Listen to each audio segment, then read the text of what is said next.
Cause me and my clique, we don't give a fuck. We don't give a fuck. Sweet daddy, good job today. Good job. Let's go. If you want it, you can get it. Let me know. Let me know. I'm about to break this thing up. Let's go. Let's go. If you want it, you can get it. Let me know. Let me know. I'm about to break this thing up. Let's go. If you want some, come get some. Ladies and gentlemen, welcome to FTW Future Focus, our first show in December. I am your not-so-humble correspondent, Robert Black. And since he is at work once again, paying the bills and making the rent, I'll introduce to my left the founder of our feast, the president of FTW Network, a former professional wrestler and a damn good promoter, the mastermind, Bobby Rogers. How you doing, sir? Okay, Bobby can't join us because he's got a customer, hence why I introduced him first. To my right, a good goddamn handsome man from Indianapolis, Indiana, a man that has absolutely nothing to do with the Fresh Prince of Bel-Air, a 40-year fan of professional wrestling, and a man who on any given Saturday night can get any date he wants. He is the Gadget Man, Chris Woods. How you doing, sir? Hey, what's up, brother? It's all right. It's all right. And catty corner to me at the bottom, the silent but deadly man from Chicago, Illinois, a man who enjoys women's wrestling about as much as I enjoy an industrial drill to my skull. He is Marvelous Marcus Buckley. How are you, man? What's going on, everybody? It's all right. And last, but certainly not least, the master of wine, women, and song and cigars from Indianapolis, Indiana, the man who enjoys his energy drinks and enjoys energetic professional wrestling as well. He is the man, Tony Motown Allen, the president of Motown Wrestling Group on Facebook. How you doing, Tony? This is going to be so much fun today for two reasons. Number one, Marcus lost that bet to me. Nothing but good words coming out of that man's mouth about women wrestling. But even better. Oh, wow. But even better than that. Hey, Chris, how you doing in fantasy today? I don't know. I stopped watching. My team was look. I let Dak Prescott go. He became the number one quarterback and fantasy performer 5 weeks after I let him go. What are you gonna do? It's all about management. Right now, I am spanking you 363-17. And thank you for joining us on FTW. Me and Marcus will not be in the playoffs. I'm done. We are on the board for the day. I'm doing a smiley wiggle on Chris. Yeah. Uncle Phil's getting it. God. He tricked me anyway. I thought it was a PPR league. I ain't worried about it. Yeah. You got money coming. I can't beat him. Check this out. The thing I just remembered was, that is right. Marcus has to say nice things today to say about women's wrestling. Well, we're not even talking about women's wrestling today. So today we're we can change that. Hey,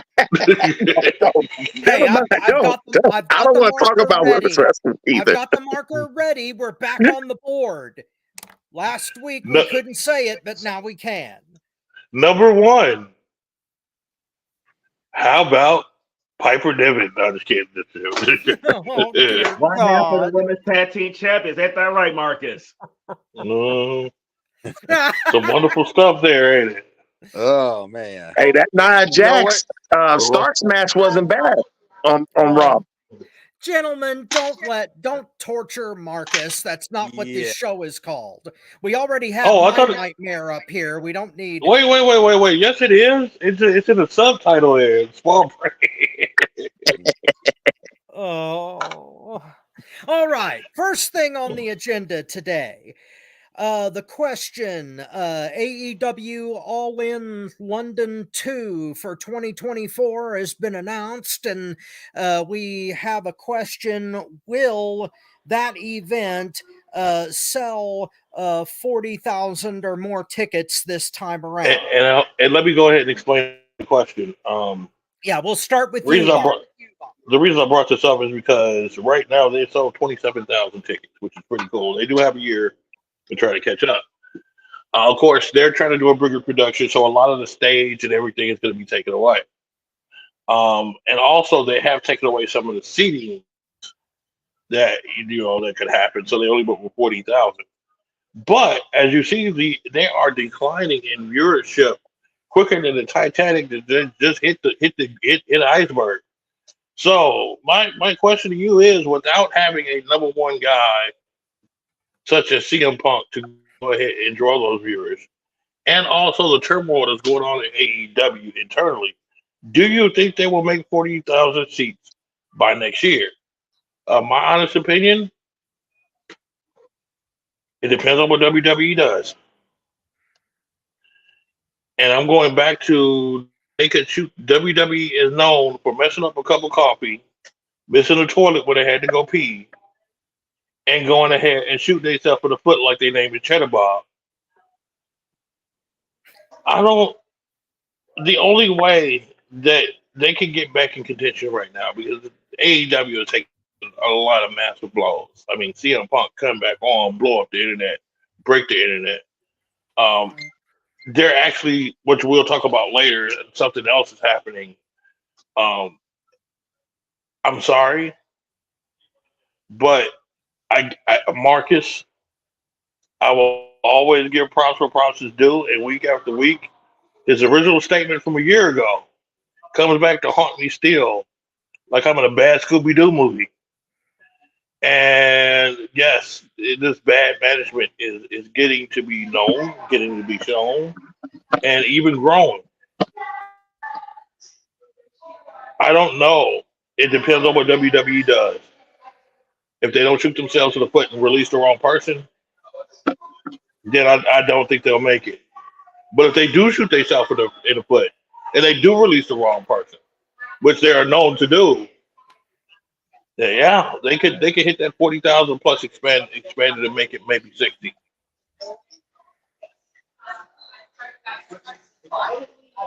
I go next? Sure. Well, Go ahead. First of all, a little warm in here. Let me take this sweater off. Yeah. LA night. Anyway, will they sell 40,000 tickets? Absolutely, they will. They will. Will they sell 40,000 tickets with this roster? Absolutely, they will at Wembley. And here's the reason why I say that. It's overseas. It doesn't matter how bad it is over there, tickets will sell. We've seen that in the NFL. The NFL could put like the Denver, the Carolina Panthers versus the Arizona Cardinals is going to sell out. They don't really get the product over there though, so they're going to buy tickets over there regardless of how bad it is. Honestly, I'm waiting to see how they do here. But in Wembley, I think they sell 40,000 tickets because those people just buy tickets just because they're happy to have something over there, and that's the only reason though. But the roster for AEW 2024 versus what it was 2023, I'm not sure. And I really think that they really hyped up and that show was as big as it should have been. But that kind of goes with Tony Khan. But with the sub 40,000, absolutely, just because they're over there. People are going to buy the tickets over there just to buy them. All right, Chris. Tony's absolutely right. Not only that, the UK, they're real wrestling fans. Wrestling is big over there, period. But they like the American product. And if AEW, they don't have to lessen their roster, but it's like Collision is more compacted of their top guys that are wrestling. Dynamite's all over the place. Rampage is all over the place. But I watched the last show, which is the show that CM Punk got fired after that show, and it looked like a WrestleMania. Like the presentation was one of their best presentations I've ever seen. The show was long as hell. I didn't like that. But presentation-wise, the setup, I mean, it feels big when you're over there. Any wrestling promotion, WW, you only have so many people you can fit in there, but AEW could fill it up just like WWE can fill it up. If you compress the roster for that show and put your best talent and build storylines, it's going to be better than the last show. And the last show to me is their best show of the year, was their WImbley show. That was their best pay-per-view to me, I thought, that I saw. The one that started off with Punk and Samoa Joe. I thought that was their best show.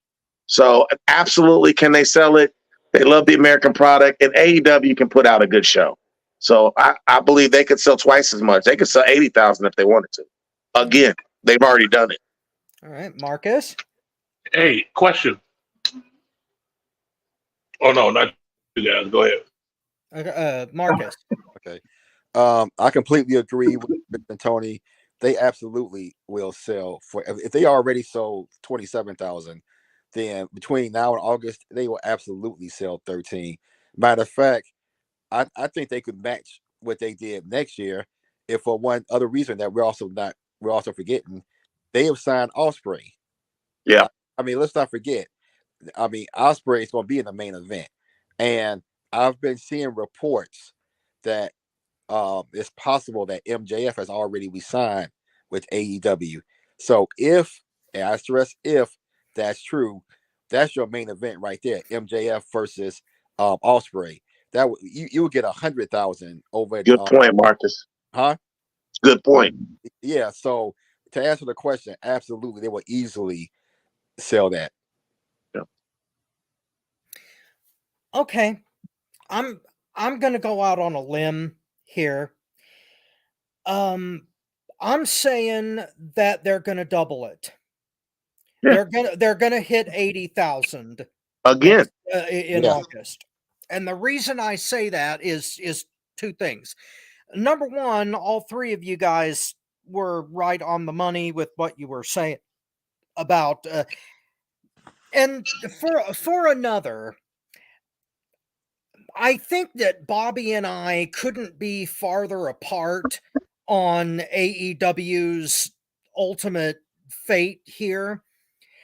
I don't think that it matters what WWE does as far as what the effect of the attendance of the All In show is going to be, because the people that want to go to All In, regardless of where it is, All In has become a symbol for everybody that is sick and tired of World Wrestling Entertainment.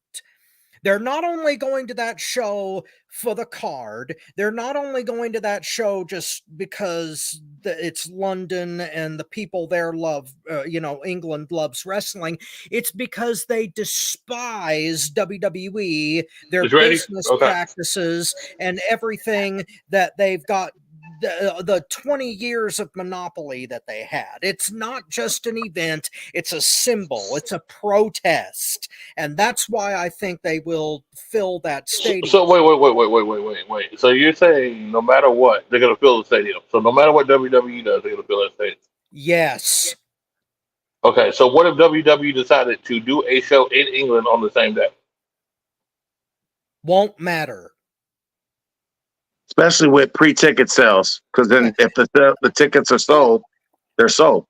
Bobby, I think what you're underestimating is that there's a lot of wrestling fans like me that are so fed up with WWE that no matter what they do, I'm going to counter program it.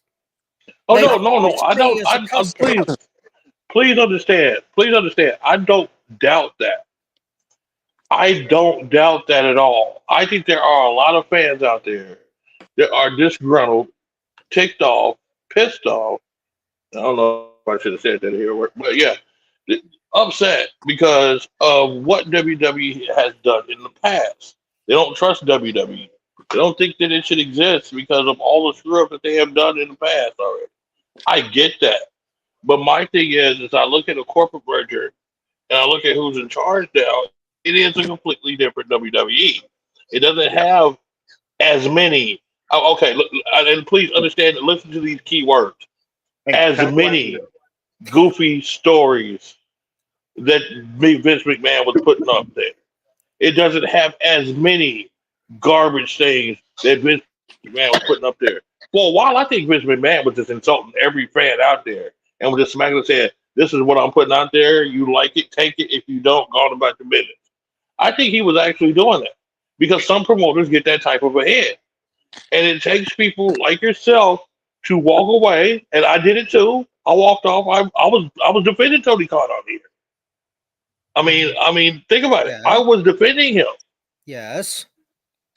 and the thing that makes it different is you have a new regime at the head of it. They've already proven right here the move CM Punk getting signed with them is letting everybody know. Look, Vince ain't got shit to say.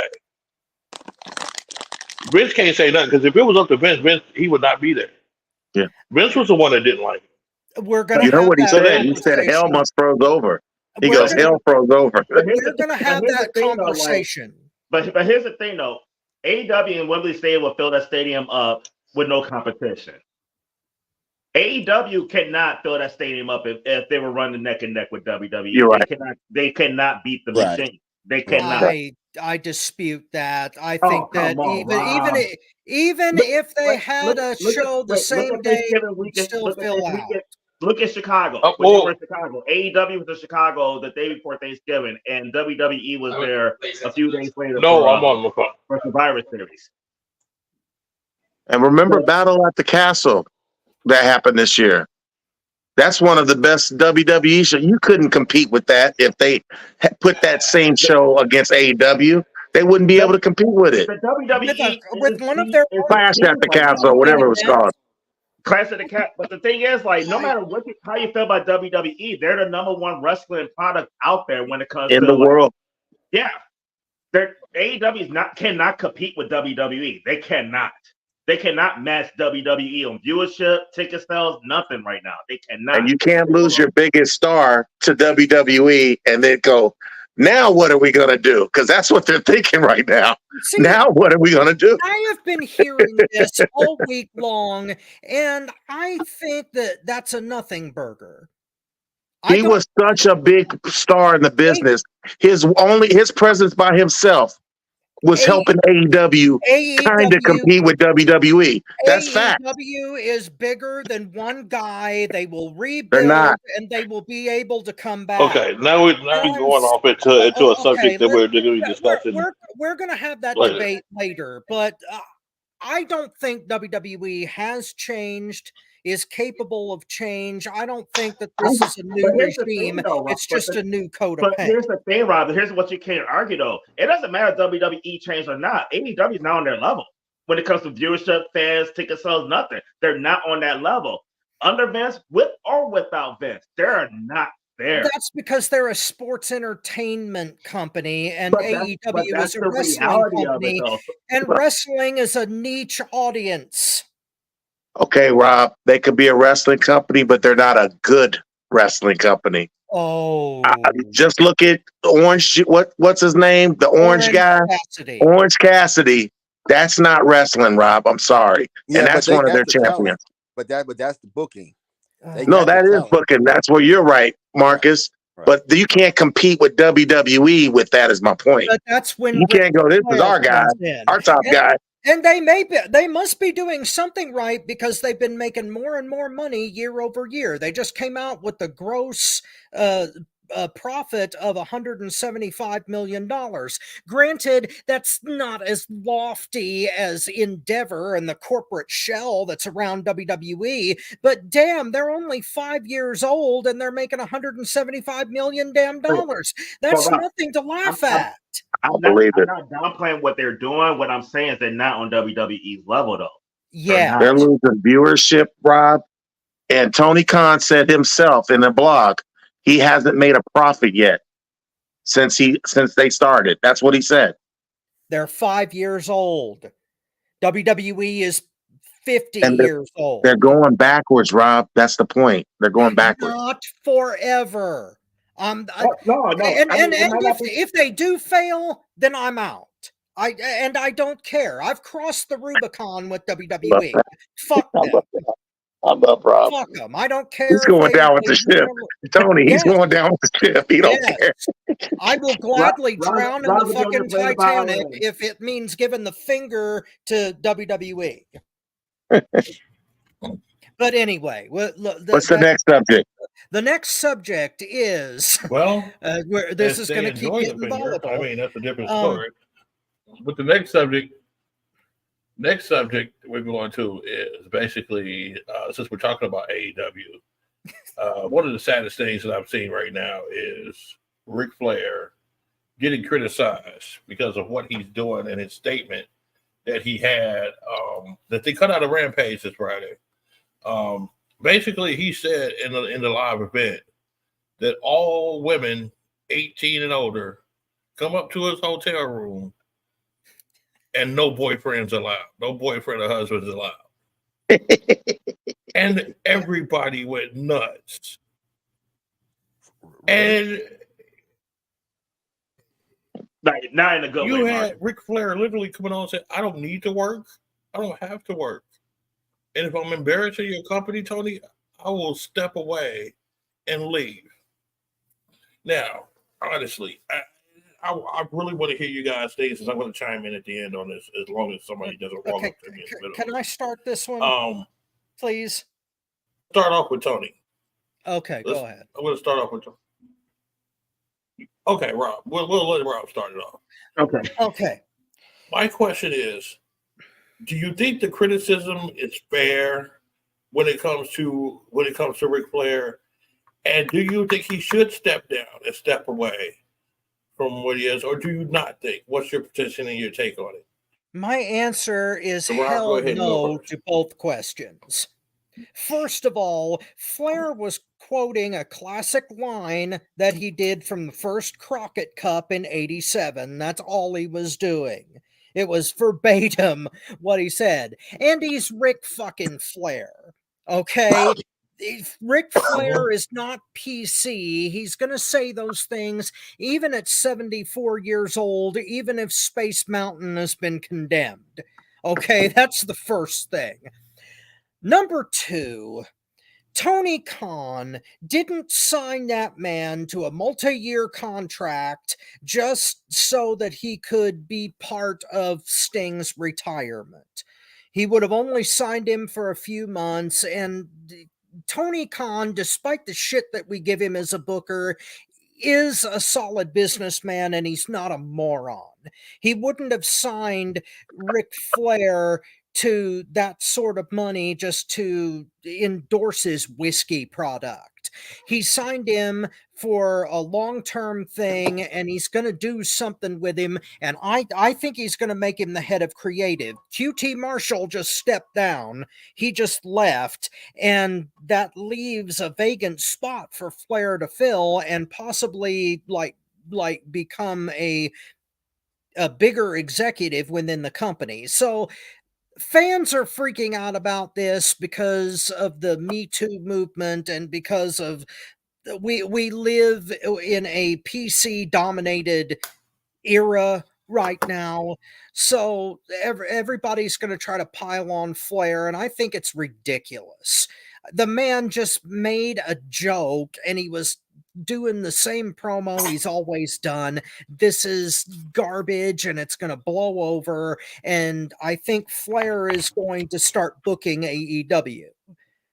That's my take on it. All right. I think Bobby's busy, so go ahead, Tom. Here's my take. First of all, fuck you guys who didn't like what the fuck Ric Flair said, because you motherfuckers ain't real goddamn fucking fans anyway. You all can suck a goddamn dick. I thought I was being mean. Holy crap. I mean, Jesus, like you said, like this is not old. This is nothing that new. Like Ric Flair has said that for years. It's like vintage Flair. And with some of the shit that some of these motherfuckers in AEW say on camera, you mad at this? Y'all need to understand one thing. Ric Flair is Space Mountain. He's the oldest ride with the longest line. That's Ric Flair. This is what he's there for. Jesus Christ. Grow the fuck up. I am not a young buck, like a complainer. I'm not like Bobby would come to the Young Bucks, but Jesus Christ, when I heard the fans were bitching, I'm like, these got to be these young buck bitchy fandoms that's complaining about this, because there is no way a real wrestling fan has a problem with this. Nobody takes them seriously. It's like listening to old Motown music. It's like listening to like old gangster rap music. It's classic line. And with some of the retarded shit that your people are saying in AEW, there's a lot of stuff that other people in this company are saying that you need to get on. Stay off Ric Flair. This is this classic Ric Flair. It's Ric being Ric. This is why Ric Flair is there. And Ric, here's my message to you. Stop apologizing for being Ric Flair. I was more pissed about that. You are the greatest of all time. The greatest. I have nothing to apologize for. If you want to go out there and do your old shit, do your old shit. Anybody got a problem with it, watch WWE then if you want some watered down shit. Yeah. And as long as he doesn't do the helicopter for any more stewardesses. Wow. Thank you for joining us on FTW Future Focus. You took what I was thinking right out of my head right there. Hey, real quick though, before the next person take their turn, because I just know it's time to chime in. The first lady of Motown's wrestling group is watching. She said, "Damn, Tony being mean today, LOL." But at the same time, I agree with what he said. And serious note, Ric Flair shouldn't listen to what none of those haters say. Thank you, Ty, for chiming in. You are absolutely right. That's why you're our first lady. Marcus. Love you, Ty. You know, when Bobby posted this question, I'm like, well, damn, what did he say? Because I might have heard this comment, but I didn't think this was it. Like wrestling is a predominantly male audience. So what male has a problem with what Ric said? I mean, what male would not want an 18-year-old woman to come up to their hotel room and leave their boyfriend behind? Well, I guess not. Well, but I mean, Ric Flair has been saying this for over 40 years. He's been saying this shit. So all of a sudden now, in this audience, has a problem with it. This is stupid. It's ridiculous. Flair do what Flair does, and I'm with you. Same thing. 18 or older, you want to come to my hotel room, leave your husband's boyfriends behind, man. And you know we gonna do what it do. Woo! I'm gonna throw this out there for everybody watching. Any female out there watching us between the ages of 18 and 35, man. Bobby's at work. I got the crib to myself. Man, well, look, I say 55. I'm not. Hey, look, my options are more. I'm more open than Tony.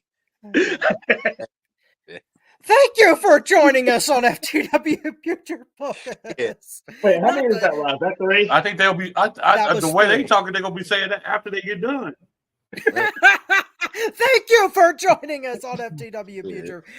Chris, bring us back to the clean world if you can. I have to, because I agree and disagree with you guys.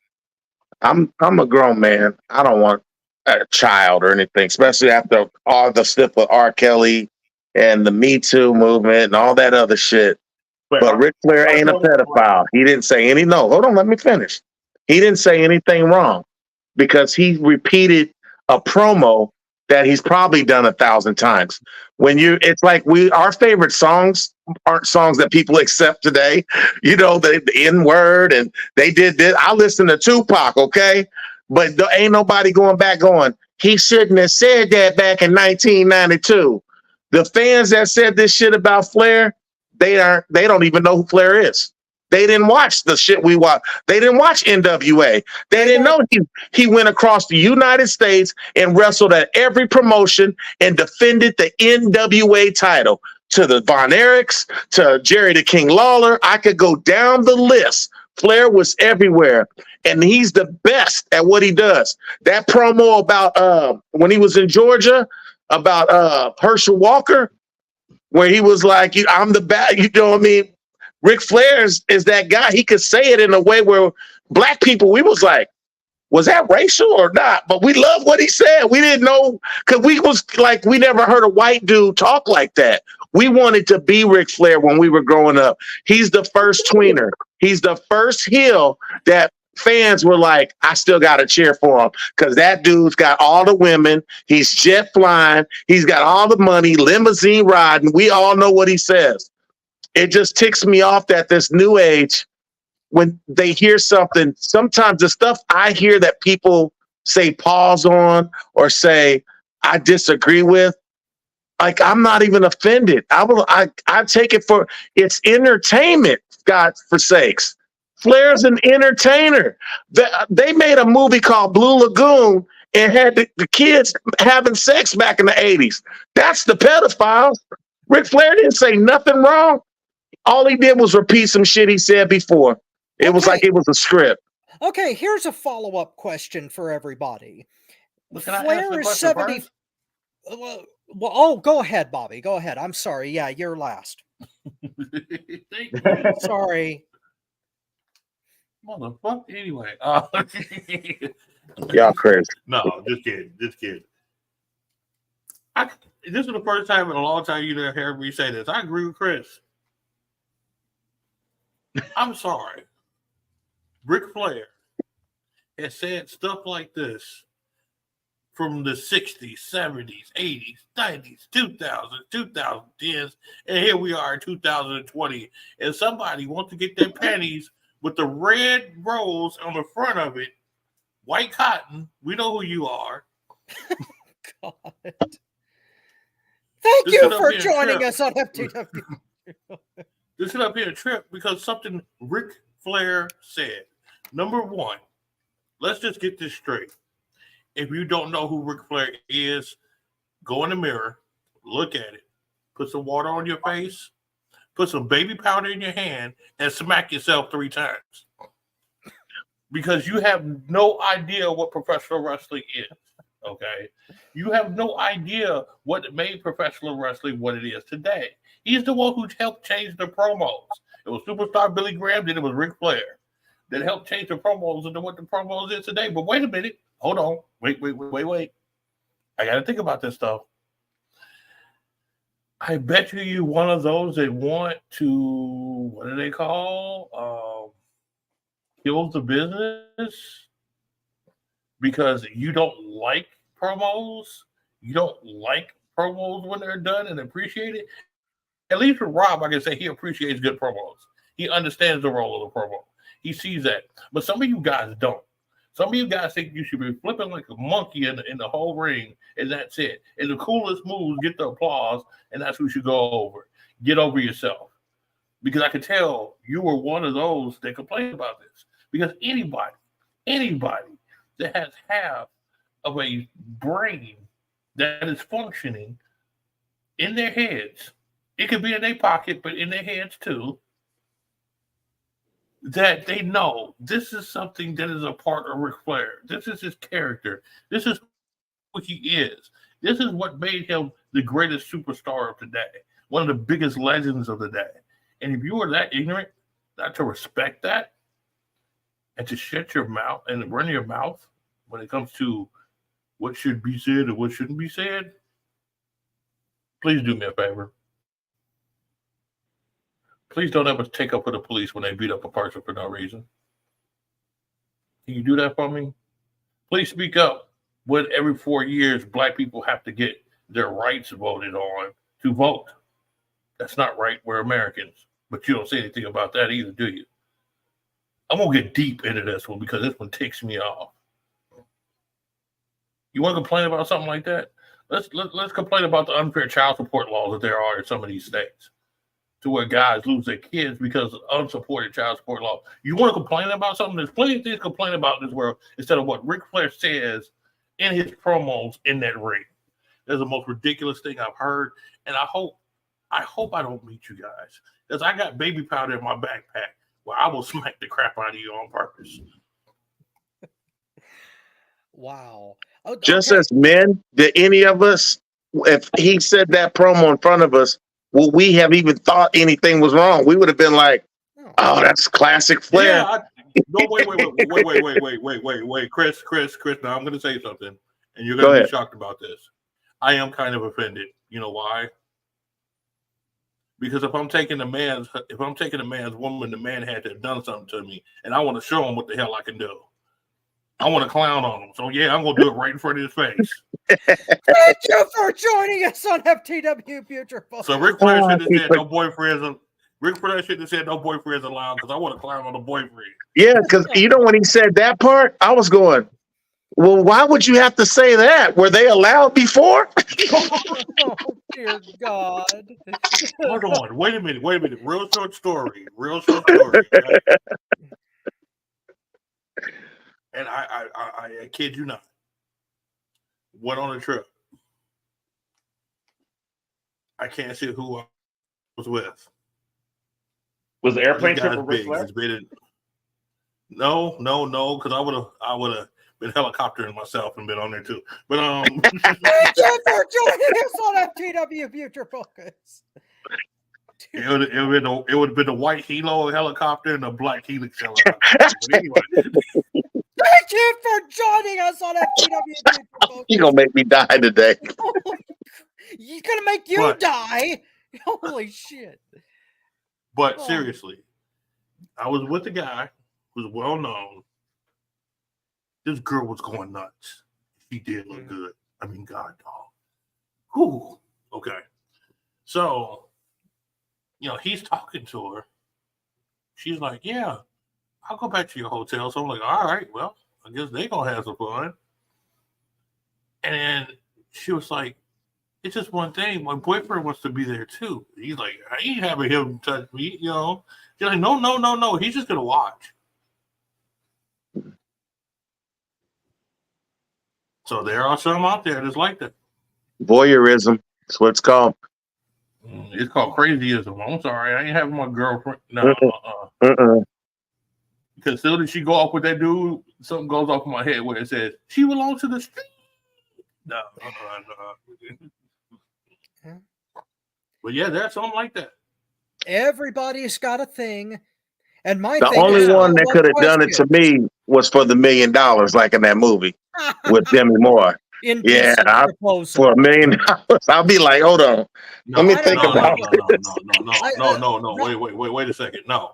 It could have been $1 million like that. I would have had to have my own separate $1 million. I'm not sharing it with her. No. That's called pimping, and that's illegal. Pimping Thank you for joining us on Pimping ain't easy. What did Jada Pinkett call it? An entanglement? That's what it's called. Oh, dear God. Follow-up question. Jada Pinkett called it hair growth. That's what it was. Thank you for joining us on Leave that bald bitch alone.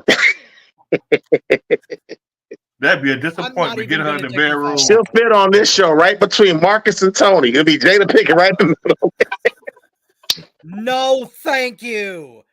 I don't want to get slapped. Don't slap me, Will Smith. I know you watch our show, but don't slap me, Will Smith, please. We're going to tag team name for him. Will Smith, please donate to the show, and we'll find you a new date, okay? Hey, we sit them in the middle of Marcus and Tony. You call them a tag team. Call them the global trifecta. The trio for the trio snacks. Oh, dear God. I can see what all three of you are thinking.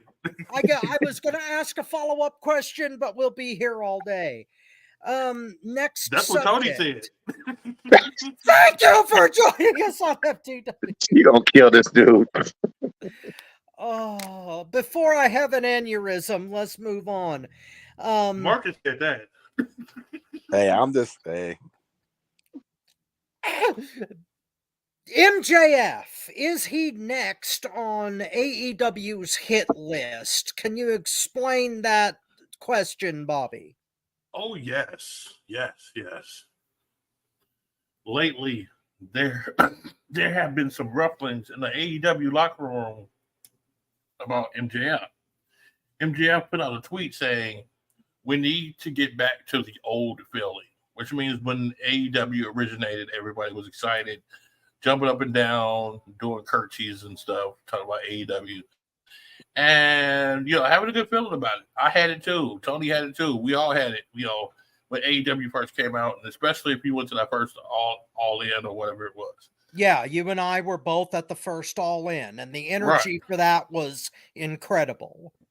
Now, the funny thing is, some dude named Undisciplined Chair Shot or something like that it said, "You are the main reason why it is not back to the old feeling." And then you had Dr. Britt Baker, Sammy Guevara, and somebody else, I forgot who it was because they're unimportant, like what this undisciplined or whatever chair shot had to say. So, with them three, which is kind of ironic, it's those three, sitting up here pointing out MJF, saying that he's the reason why AEW is not the same feeling. Do you think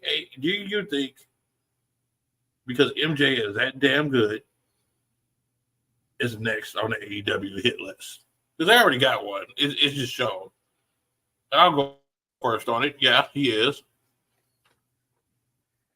Because he's better than them, and they know it. I mean, straight up, he's the best promo. He's the best worker. He has best. I mean, even with the stupid stuff, he brings out the best of it. And they don't like anybody being better than them. How many times have I had to say on this very program that the elite, Dr. Britt Baker, I'm gonna start calling her Dr. Big Brother because she just keeps slipping on everything she says. Sammy Guevara, who thinks that everything should be handed to him. Plus, he's dating Tay Conti. Oh, I'm so sorry for him. And then this other cat, and then this undisciplined chair shot. Who the fuck are you, dude? Who are you? And that's what I want to know. Stop going by a disclaimer. We don't know who you are. Put your face out there. You see my ugly face? Yeah, it's for Halloween and it's Christmas. I'm late to the ball, but check this out. It's Spears. Oh, think about it. Think about it. Undisciplined chair shot. It's Spears. Oh. Well, my thing is, why don't y'all learn how to do a promo? Britt Baker, I don't know why you're talking because that's all you live on is promos. Because your in-ring product ain't that good. Yep. I should know. I do watch women's wrestling. It ain't like Marcus talking to you. I'm talking to you. I love women's wrestling, and I think you suck. And I'm not talking about with Adam Cole either. So my thing is that you're sitting up here and you're trying to say because he does promos that it's losing the feeling of AEW.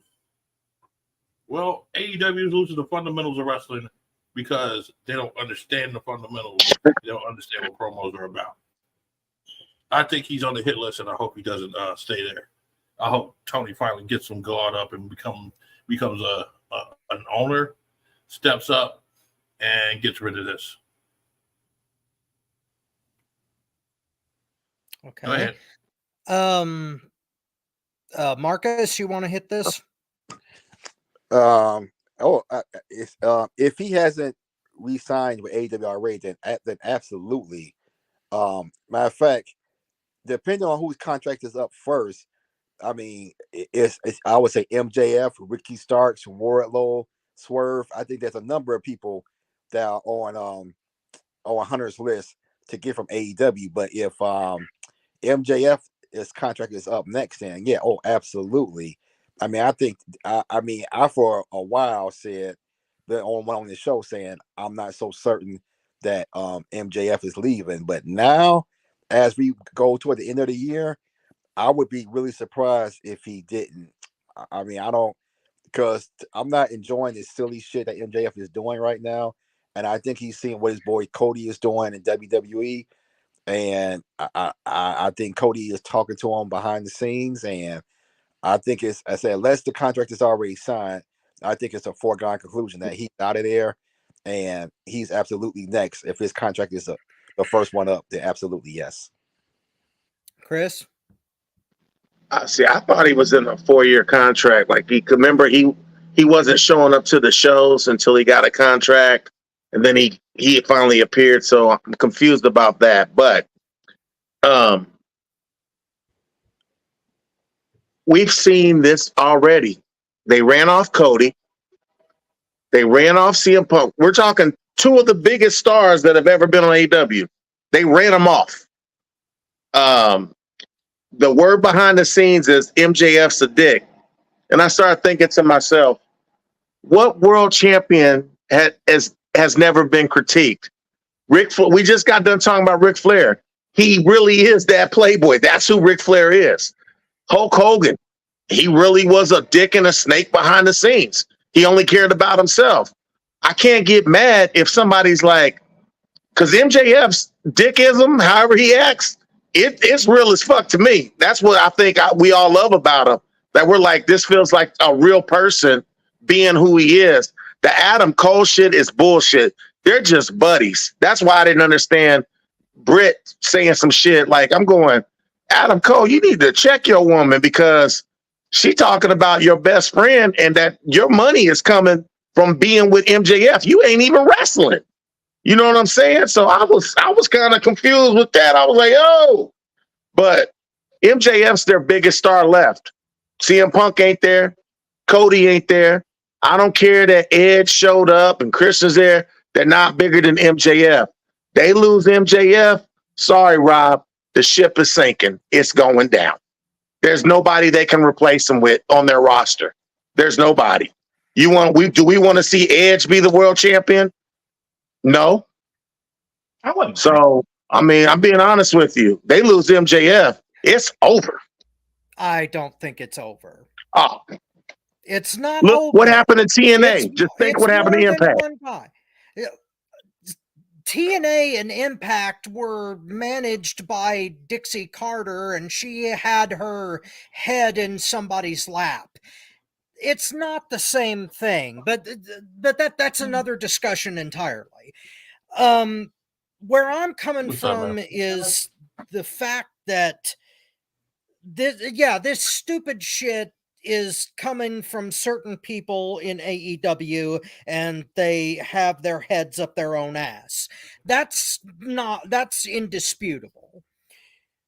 I don't think that it's going to affect anybody's contract. This is just farts in the wind from people who are bitching on social media, and social media is not why Cody and Punk left. They left for entirely different reasons. Yeah, that nobody had more said to that. do. They left because of the EVPs. They left because they had their own issues with different people. Punk got pissed at the Bucks and Adam Page, and their stupid ass shit could have been handled a different way, and he chose to overreact to it. Cody left because the audience didn't buy his I'm a heel because I don't want to be a heel bullshit. And since he couldn't deal with that, he bailed. So the stupid shit that's fostering this culture in AEW does need to stop, but it's not going to kill the damn company. There's other ways that they can deal with it, and like I said before, the company is bigger than one or two people. They're not going to die if they lose MJF. Somebody else can step up. They've got Wardlow, they've got Starks, they've got Hobbs, they've got a whole lot of different people. When have they ever pushed anybody correctly other than MJF? Ask yourself that. They fucked up with Wardlow. And who started that push? They've got Flair, who could book for them and get that fixed. Is my point. But in essence, you guys are right that this stupid crap needs to stop, especially with the EVPs and their friends. But it's not going to kill the damn company. I don't think this is a really serious issue. Tony, close this out. I agree with a little bit of everybody on here though, but my whole thing is like, what happened with Punk? What happened right now with MJF? There's nothing new in the wrestling business. The locker room hating on the top guy, that's been going on since I've been watching wrestling. Exactly. Hogan, So, I mean, example A. so can AEW survive it? Absolutely. I don't think it really comes down to the locker room. I've said it before and I say it again. Leadership. You want it to get better? It doesn't matter who's staying, who goes. Until the boss start being the boss, the shit's not going to change. Does this shit happen in WWE? To a certain extent, yes. Does it happen as bad as it does in AEW? No. And the reason is leadership. WWE from the top down do not tolerate as much as Tony Khan does when it comes to the boys. In that locker room, they're kids. They're acting just like kids. You almost can't, you could be mad at them, but when a parent has a bad kid and the parent allows the kid to be bad, they're going to continue to be bad. They're going to continue to do the shit that they get away with until Tony Khan grow a fucking set, until he gets fucking grapefruits like Vince McMahon. It's not going to stop. I heard the MJF sign a new deal. I heard he's sticking around. Whether he does or he doesn't, can they make another star? They can. Like, will somebody step up? Yeah. Would that person go through the same shit that the ones did in the past if Tony Khan constantly got his fucking skirt on instead of growing some fucking balls? It's never going away. Right now it's MJF. If MJ leaves and they got a new top guy, it's going to be that guy. It will always happen until Tony Khan grows some nuts. No, he wants to be his best friend. Hold on. And I need to say this right up top. I need to say this right up top. Tony Motown Allen, you really should be proud of yourself right now, because without having children, they should just put your last name as Cage, because you are sounding like a daddy to everybody. So we're gonna start calling you Tony Cage right now. Tony Motown. Don't make him put on the shirt. Who's your daddy? Oh Lord. No. It's gonna be the turtleneck. It's gonna be the turtleneck.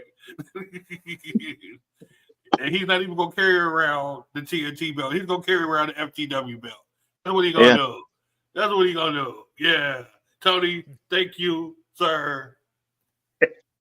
I salute you. You are. Yeah, I won't dispute that. Tony Khan needs to grow a pair of nuts, and I think grow a pair of nuts. What? What you say, Rob? Yeah, Tony Khan needs to grow some nuts. Oh, okay. I thought you said throw. Or and borrow listen, Ric Flair. and And I think that's what's going to happen. And they need to be more than just peanuts. They need to be walnuts. He needs some breakthrough. Like for years, WWE, like they said, the Undertaker ran the locker room, but they had, the people booking the show. I don't think Ric Flair's the answer. I really don't. I don't know why you keep bringing his name up. Ric Flair ain't booked in we don't know how many years. I do not think he's the answer. No, it's because nobody is going to screw with Ric Flair. People screw with Flair to this day. That's why we had him on as a topic. They're already screwing with him. Yeah, but he's not going to quit. The question was the locker room and fans turning against Flair. They're already screwing with him. He's not going to quit because of that. He's got more balls than certain people. I would have Edge and Christian booking my show. That's the two smartest guys on the show. Well, that's me. That's just me. Not Bryan Danielson, Edge, Christian. These guys that wrestle and know the game and know the climate. Those are the guys I would follow. Yeah. AEW's locker room needs leadership, and Tony's right about that. And I think that culture is going to turn around. You guys may not believe that, but I think that it will turn around. I just think they're the next TNA. That's all. We're gonna always remember great man. Am I gonna watch? Yes. I still watch TNA. We don't talk about it. I think they have a better show than AEW. That's just me. Okay. All right. Well, moving on to I still struggle watching them. I'll time again though. AEW's. I watched Rampage because it was on. There was nothing on at the hotel, and I was like, "This is the worst. This is a show." I couldn't believe it. Rampage is hard to watch. Has everyone gone on this one? Yeah, it's time for me and Marcus. I think. No, we've got a moment and tap out. Gotcha. We're going to start off with moment of the week. Bobby, Okay. are you available for yours? Moment of the week. Man. Hold on. We're ahead too. We're We doing got good one on too. time. We did forget one thing, but yeah, it's gonna take too long. So, moment of the week.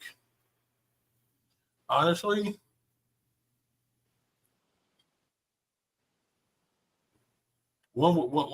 see, that was last week, right? When CM Punk came out. Yeah, but we didn't have one last week, so what's your moment? No, we all did. Most of us picked CM Punk, except for Rob. Yeah, that was this past weekend, right? Yeah. Yeah. And going through the time wave of wrestling, honestly, I really had to be disappointed to say that I didn't have a moment of the week because nothing stood out to me. Wow. It's like as soon as all that happened with Punk, everybody seemed like they took a step back to breathe instead of going right behind it and hitting it. I'm really hoping this week we'll have a little bit more pleasurable and entertaining things that come on TV. But right now, I have to say I don't even give a moment of the week to anybody because everybody shit on themselves this week. And they still ain't wiped themselves off. So, I'll go next. Sure. Go ahead. Let me go after Tony. All right. My moment of the week was on Raw. And I got 3 words for you guys. Randall Keith Orton. Yeah.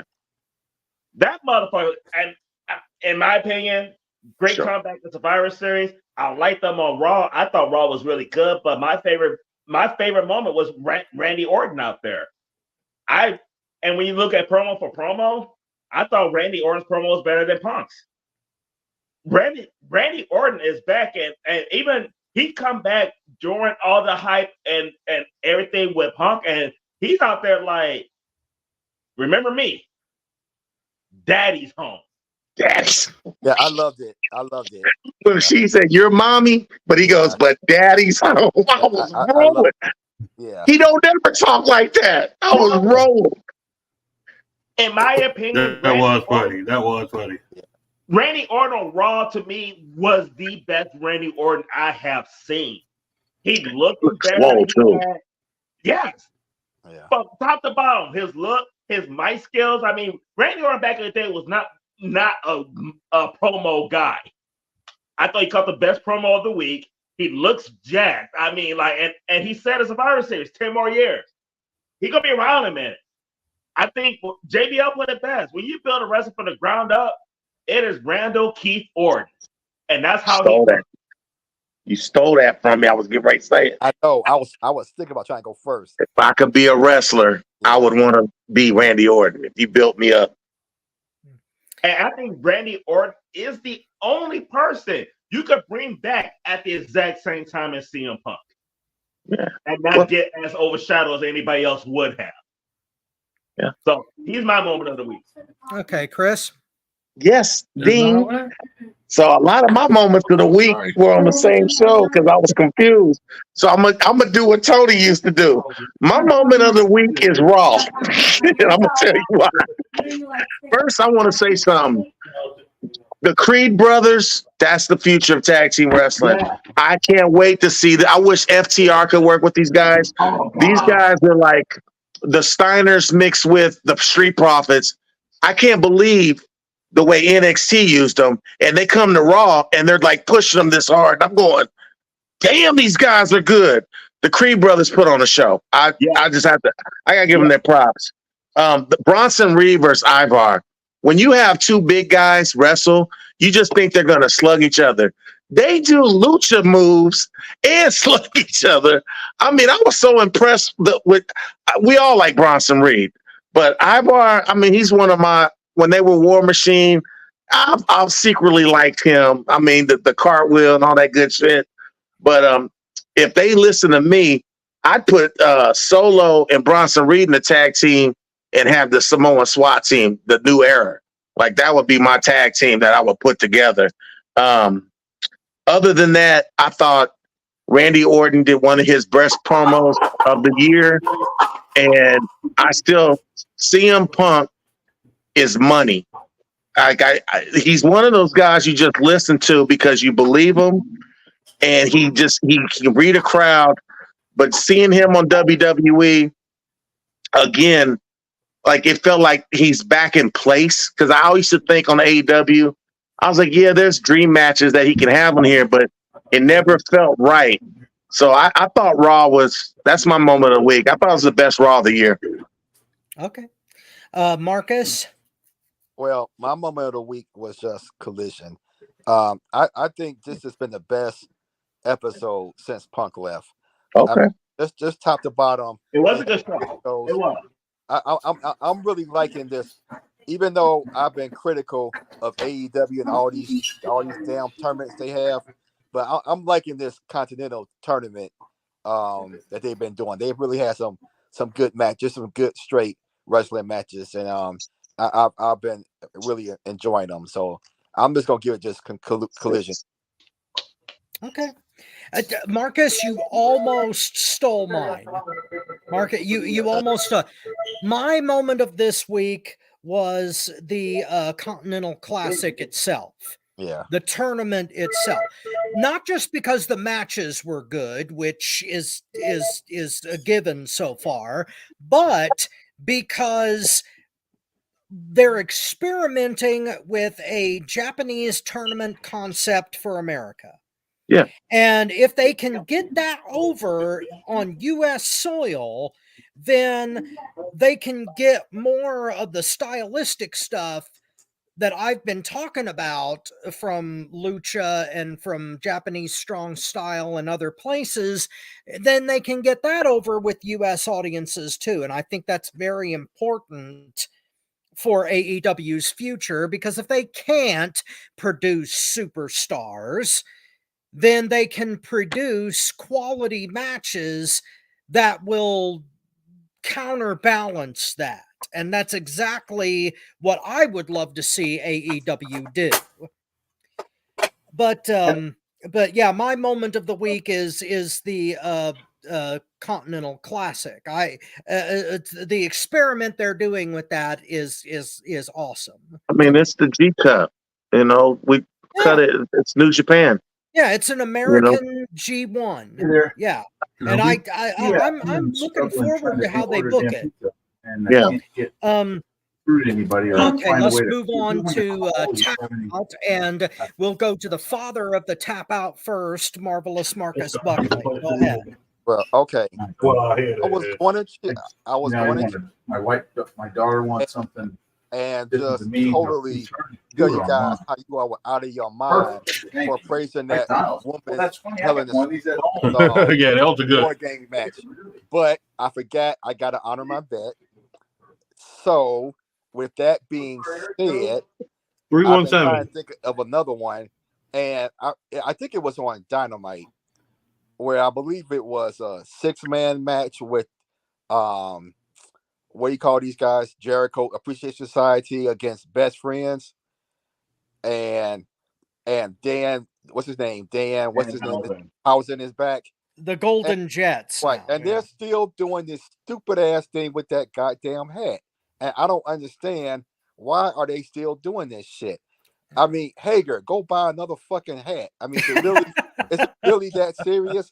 I mean, and Daddy Magic is a bigger jabroni than the family. I mean, this dude drives me nuts. I can't.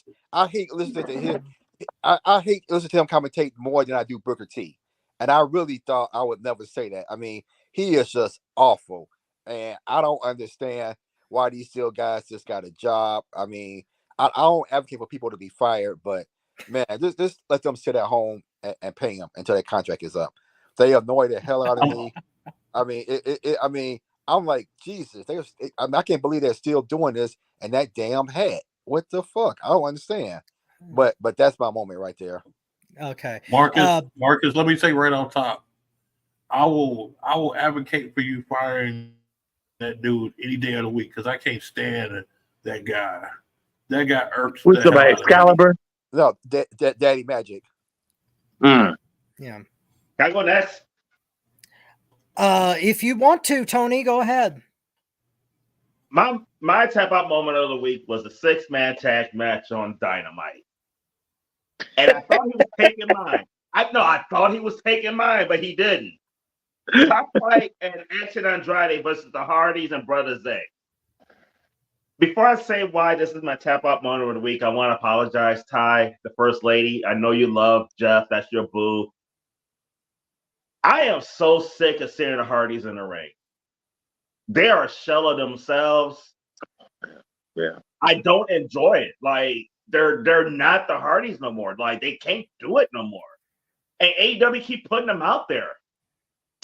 They're looking bad and losing. And I'm just sick of it. Like, have them work with the guys in training. Have them work with the people. We don't need to see them out there no more. Like, they're not this is not what we're used to. This ain't what we had for the last 30 years. And it's my tap out. Like, I just don't want to see them no more out there. I don't. They're not what they used to be. It's bad. It looks bad out there. So the Hardys is my tap out. I agree. Chris. Mine's is the MJF subject we went on. The haters.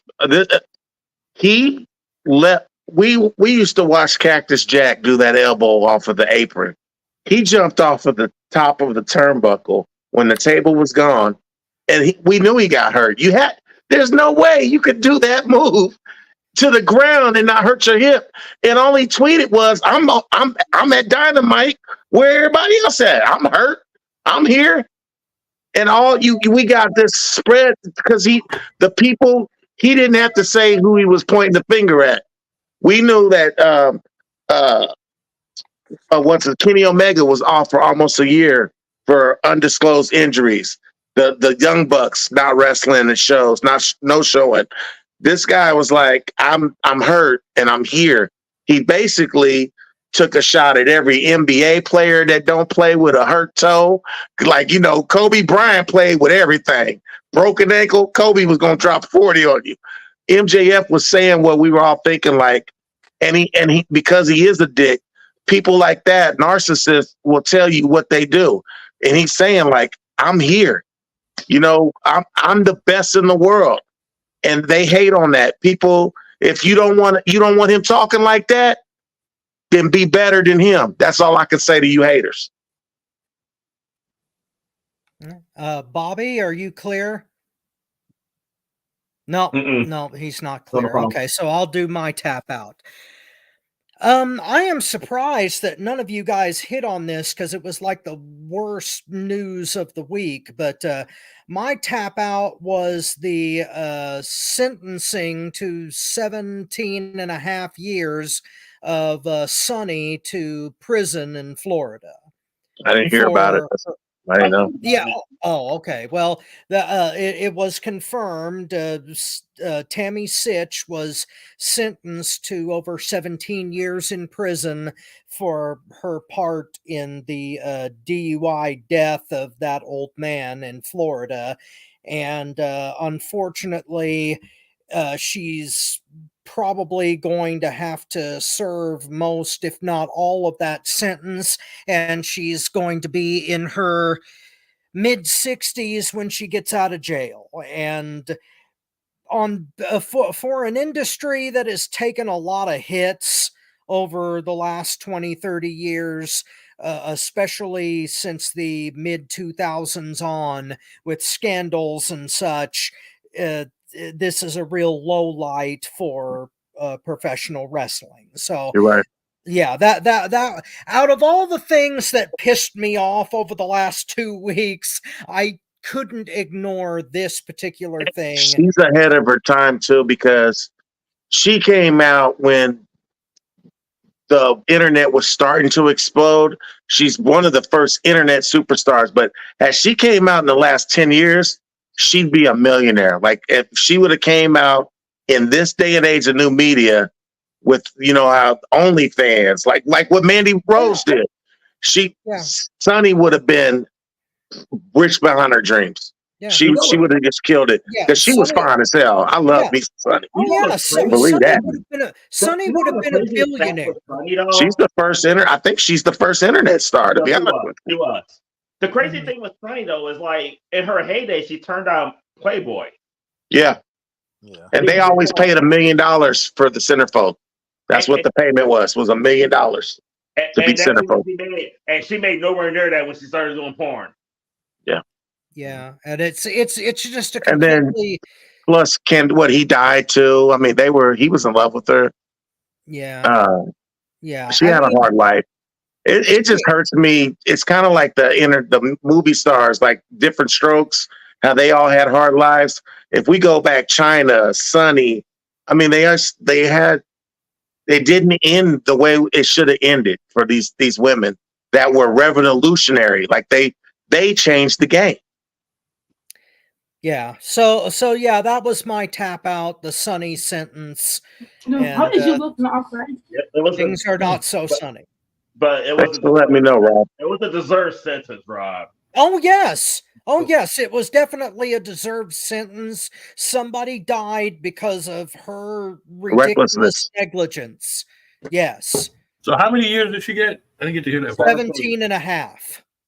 Whoa. A lot in Florida because they'll let you kill somebody and not put you in jail. I mean, I'm being honest. A lot of people got off. Well, but part of the there's a couple of factors of who you kill. Yeah. That football player ran over the Mexican dude they said because he was jaywalking, but he was driving under the influence.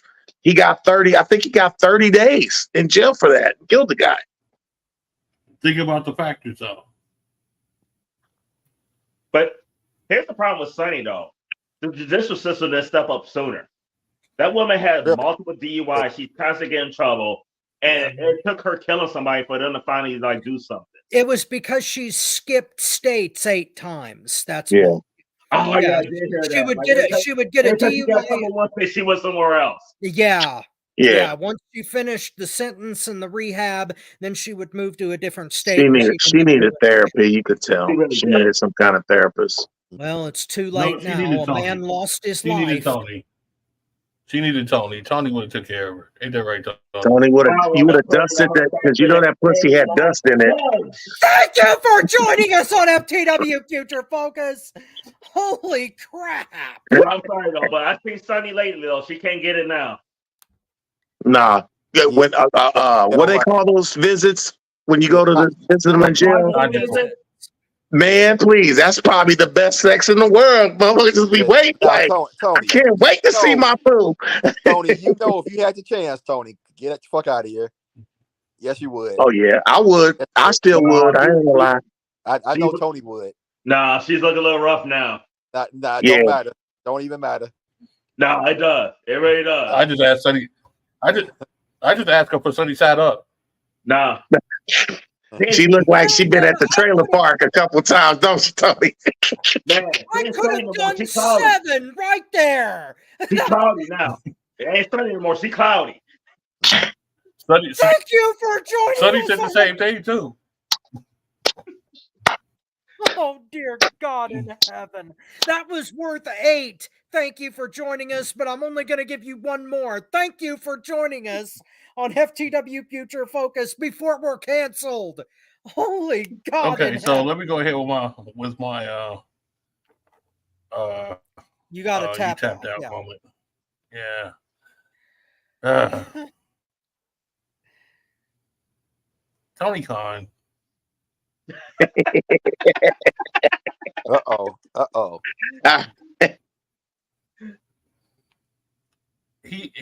This man has just let all of these guys run him over, back up the truck, run him over again, put the truck in forward, run him over, put the back tires on him, and then they peel down on his back. it's getting so bad till I almost feel bad for him. I don't. Because these guys are taking advantage. I know you don't, but I got a little bit of a heart, just a little bit of a heart, and I kind of like wish he isn't going through this, but this is growing pain. It just makes him a stronger leader and gets his head to where he knows where to go and do something later on to save his company. Because I don't care what nobody says, the company is in a threat position right now. He needs to step up. And Rob, I think I know the answer to it too. Me and you, Rob, we will apply for positions at AEW. You'll become the new commentator. You'll become the new commentator to embarrass Excalibur, tell him to shut the hell up. You know, and I go in there, and Jungle Boy, and Hangman Page, and the Young Bucks would all be in a line, and I break my baby powder out of my backpack. Mastermind, my brother, if you put the resume together, I will gladly try to get a job with All Elite Wrestling. I would dearly love to work for that company, and I don't care if it goes out of business tomorrow. I would dearly love to go in with you on that endeavor. So, Tony Khan, if you're listening, don't say we've tomorrow. got Wait, don't say tomorrow, talent. bro. I know Rob's Wait, don't say quick with it, tomorrow. ain't he? Man, I want to get my first check first. Give my first check, and then go ahead and go out of bed. Rob's quick. Look, Rob and Excalibur on commentary. Wait. Hey, I would love to do that. No, you got to tell him to shut the F up, though. You got to be like, look, I got this, motherfucker. Yeah. Go back to your mom's basement. You know what I'm saying? You and Taz would be good. You and Taz would be good, but not Excalibur. I would love to work with Taz. My God, I have loved Taz since you and Mike Tenay would be if I could book you with somebody, you, Mike Tenay, and Bobby Heenan. It would be a 3-man booth. Oh, yeah. Nice. Hey, well, I got to take care of something. I'll be back. All right. But real quick, though, here's why I say I don't feel bad for Tony Khan. How many times do you have to take it up their ass raw, dry, no lube at all, before you say enough is enough and you stand up for yourself and you say you're not taking this dick no more? Wow. And when he stops making money, Rob just told us he profited $160 million. If it's still, guys like that still see the money first. But if he's letting the money blind him, then I don't feel bad for Tony Khan. I don't feel bad for him either. He needs to grow a pair within his own company. The thing is, I think that he will. I think it's getting to that point that he's going to have the experienced people turn the thing around, and he's going to tell these he's going to make the people who are making the noise and trying to create a clique to tell them to sit the hell down. I think it's getting to that point. He's a fan, and that's the problem. Yeah. If he wasn't a fan, because you don't. Some guys get rich. You have to be hard nosed and you have to have balls. But his dad is the money, and so if you come up and you work for your dad, I'm sure you have to still earn your stripes. But he's a fan, and that's the problem. Like when AEW first came out, he was booking like a fan. We were loving the matches, but then he let them take control and do what they wanted to do. Okay, here's the thing. I don't think that Tony Khan is Dixie Carter. Okay, because you remember Dixie Carter started TNA or came on with TNA. Well, yeah, because Jeff Jarrett started TNA. Right. She was the money. Okay. And she was spending her daddy's money because it was his money. And eventually she flushed so much of it down the toilet that she got cut off. I That don't was think Hulk Hogan's salary, Ric Flair's salary, Eric Bischoff's right. salary. That's absolutely right. That was the beginning of the end Yeah. of TNA because they were doing great from 04 to 08. And They were then doing great till they From the beginning, I mean, they had a 10-year run and up until they got Kurt Angle. Like, I mean, I used to think it was the best show on television, wrestling wise. They were doing good till hired Hogan and Bischoff and put them in charge of creative. And then they changed the ring back to a square ring and all that crap. Right. They took away everything that made it unique. The thing is, though, I don't think that Tony Khan, number one, is that dumb. Number one. Number two, I don't think that he is as naive to what wrestling is as Dixie Carter is. So I don't know, Rob. But she kept putting people in place to run the show.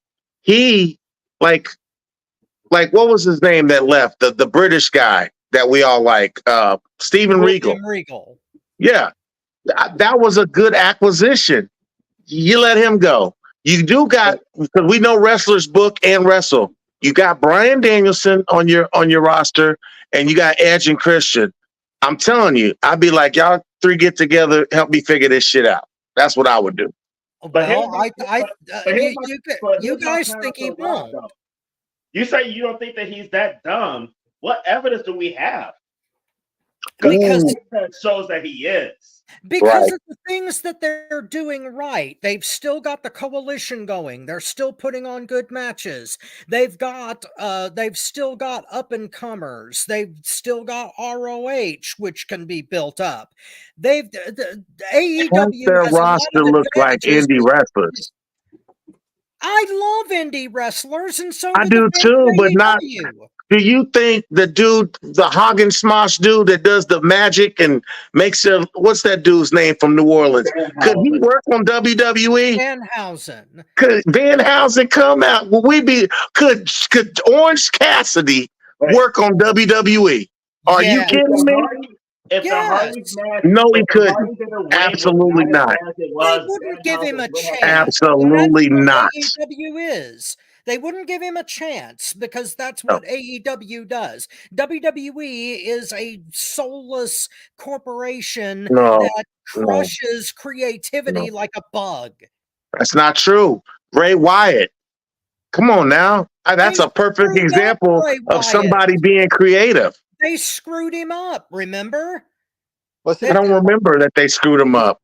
He had injuries. That's all I remember. The Uncle Howdy thing and the Wyatt Six. They completely. I mean, it was over the top, but like Bobby loved it, so there were fans that actually liked it. Well, remember, Bobby would defend it. We was like, "This shit is trash. What the hell are they doing?" Bobby's like, "Yo, it's psychological what?" I still defend it because I'm saying it was creative though. Rob said they don't let people be creative, and my point is Bray Wyatt's the perfect example of letting somebody be creative. It's the Zack Ryder effect. Anyone that is not cookie cuttered into they still gave him a belt, Rob. He still became the United States champion and a tag team champion. But they destroyed him by putting him into. Matt Cardona's had a pretty good career on the indie scene. He's doing all right. Because he left. But, okay, that's true. We're gonna go right. The money is different though. What he could make in 1 year, he probably made over 10 years since he left. I mean, that's my point. So. Well, there are more important things than money when it comes to art. I know, but success and money comes with it. When you're good. Yeah, but how do you define success? If you define success, everybody defines it differently, Rob. Like I'm not going to see it the same way you see it. I like a pat on the back. That's how I define success. When they tell me, "Man, you're doing a good job." Well, that's how I define it. Yeah, we got different ways. I like a pat on her head when she's doing. Thank you for joining us on FTW. I would like a little extra money. You know what I'm saying? I ain't gonna lie. Well, give me a little something. I'm gonna be like, cool. I consider myself a success already in the wrestling. I do too. You're the shit. I have barely made any money at all in the wrestling business, and I've still lived my dream. So that's success to me. Would I love to make $1 million contract or more? Sure. But anyway, we're going to get to all that sooner or later. Right now, we have to move on to the top 25 wrestlers of 2023. And Bobby, if you want to explain that concept, if you got a minute, or maybe you don't. Yes, I do. All right, go ahead and intro this. Yeah, top 25. The top 25. Each one of us, of course, as we see, we all have different opinions on who the top guys are. And I'm so sick of hearing about this PWI top 500 because somebody's drinking, shaking each other's hands, doing some things in the back curtain that shouldn't be done. So That ain't a hand they shaking. Thank you for joining us on FTW. Oh. Back to the helicopters. Okay. Oh, dear God. What's the helicopter? Oh, you don't know the helicopter? No. I've heard y'all say it 3 times. The plane ride from hell with Ric Flair. Oh, I Just call look that that up the and go through ding-a-lang the dance. That's the ding-a-lang dance. Okay, that's too good to ding. I'm just gonna let that one go. Fuck it. No, that was too good. Oh, good. Since each one of us here at the FTW Network is very passionate, very influential, and has some knowledge about this wrestling game, each one of us is going to pick out our top 25. It's up to everybody in the audience to go ahead and say, hey, we agree with this one's better, this one, or whatever. Or if you think we all crazy, which probably you do, you could name your own if you wish. This will be going on, and on Christmas Eve, we'll have a special showing of the master list. That is going to be the top 25 of different people that I have emailing me. I've selected certain people to email me, let me know what they think, who they are, and it's going to be the average of all of us together. So this is going to be more of some people that are honest and have sense instead of someone that are friends with guys that are in the ring and trying to prop them up. So this is something serious. We're going to do this every year. We're going to go ahead and project this every year. And we hope that you do enjoy the selection process, because after the NCAA did what they did to Florida State earlier today, I mean, we got to come up with some better selection processes there is when it comes to these things. So, guys, have fun, make your selections wisely. And me personally, I will see you everyone here on the 24th. It will be the same time, same channel. I will go over the top 25 men, women, and also tag teams. We're going to kick it off with the men right now. And the 2 people that are up is, of course, the Gadget man, Chris Woods, and also Marvelous Marcus Buckley. We never determined who's going to go first. So who wants to go first? You want me to go, Marcus? Cool. All right. Well, I'm going to tell you, 8 through 13. Oh, go ahead. The top 25 will be named, 25 to 11, and then he will explain the top 10. So it's just going to be a list of names right off from 25 to 11, and then 10 down. He will go ahead and explain why those are in that particular order. Yeah. So, Gadget man Chris Woods. Yeah, I'm ready. It's your turn at the podium. Take it away. Yeah. 8 through 12 is where I was switching guys around. But number 25, Darby Allin. Number 24, Logan Paul. 23, Dominic. 22, Braun Breaker. 21, Dax from FTR. 20, Finn Balor. 19, Nakamura. 18, Sami Zayn. 17, Drew McIntyre. 16, Swerve. 15, Kenny Omega. 14, Solo Sikoa. 13, Ricky Starks. And then it got weird. 12, Cody Rhodes. I mean, he's not even my top 10. Number 11, Bryan Danielson. He's not in my top 10. Wow. I know. They were, and I took them out, and I put them in. So now we're in my top 10. Smaller. Go ahead. Me and you, Cody 12. I Yeah. got Cody 12 too. I did. So now we'll go to number 10. I got main event Jey Uso. Not only does he put on great tag team matches that me, Bobby, and Tony went and saw him against the New Day, and was the match of the night. But he fought his cousin, the reigning, defending world champion Roman Reigns, to probably one of Reigns' best matches of the year. I'm just a fan. Jey Uso really surprised me over the past 2 years. And he became main event Jey Uso. This is why I put him over Bryan Danielson. That was the match. He beat Bryan Danielson, and they started calling him main event Jey Uso on SmackDown 3 years ago. So that's why that was the determining factor between them two. Number 9, Christian. He might be the best heel in the business. I'm a fan of Christian. He can wrestle. He can put a match together. He can storytell. He's got the promo. He has everything you want in a superstar, but he is a WWE superstar doing it on AEW. That's why there's levels to us.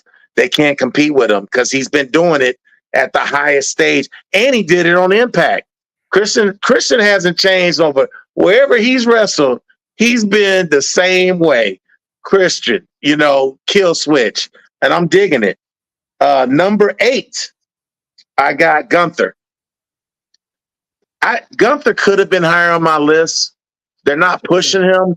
I mean, he is the IC champion, but the thing I love about Gunther, we can drop him in any company, and if you put the belt on him, it's believable. We'd be like, yep, he's in Impact. He's the world champion. He's in AEW. He's the world champion. Eventually, he will be a world champion WWE when his time comes. But he's one of those guys that seems timeless and could wrestle in any era. So I'm just a fan of Gunther. He's one of my faves. Number 7, I had forgot him, and it messed my list up. I forgot Rollins. Until I watched Raw, I was like, oh yeah, Seth Rollins wrestles. He was number 1 on PWI's list. He's number 7 on my list. The guy can do everything, though. Seth Rollins is one of the GOATs for his era. He can wrestle any style. But the what you look at in WWE, the match style that they do, he's the perfect example of everything. I still remember him as Tyler Black. You know what I mean? I've been watching him since ROH. But Seth Rollins is one of the best wrestlers in the world. Number 6 might surprise you guys. I got Samoa Joe, and this is why. He's the most consistent wrestler on AEW, number 1. Yes, he's a WWE guy. Yes, he wrestled on Impact. Yes, he wrestled on ROH. Guess what he's got in common with all 4 of these shows? He's been a champion on every show. This guy, to this day, and he's putting over MJF, who doesn't really need anybody to put him over. He's his tag team partner. He's still going to wrestle him for the title. I mean, he's always in the mix. And when I met you guys, I said believability is what I love. So my last 3 guys, Gunther and Samoa Joe, you can believe it when they beat somebody up. They can go in there and wrestle their style of match and wrestle small guy, big guy, and you believe it. Number 5 might surprise you. I got Drago from NXT. The only guy I got off of NXT. This guy, to me, is a superstar. When I watch wrestling, I'm mad I didn't get to see Samoa Joe versus Drago. I wouldn't mind seeing Karrion Kross versus Drago. Gunther and Drago too. I would not mind. This guy, believability, you think he's beating himself up and beating you up at the same time. Drago's just impressive. I just love this kid.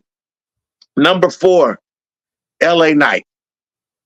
The guy don't need a belt to be popular. He's the hottest baby face in wrestling.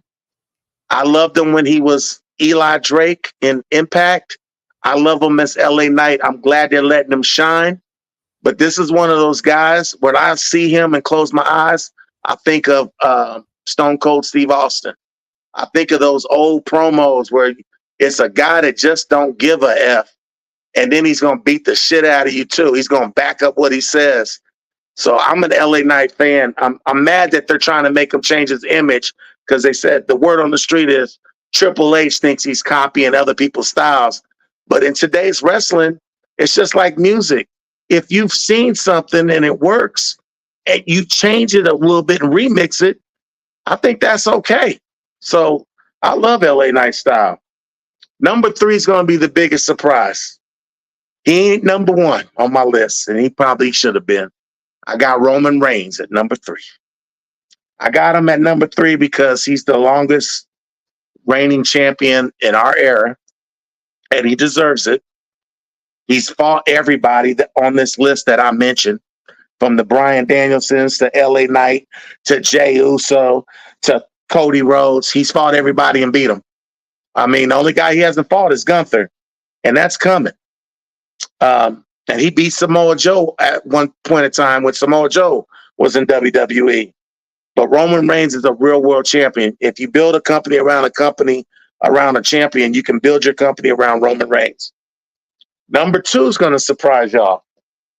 I got MJF. So Reigns and MJF didn't make it to number 1. But MJF is a clear number 1 on anybody's list. I would never argue it.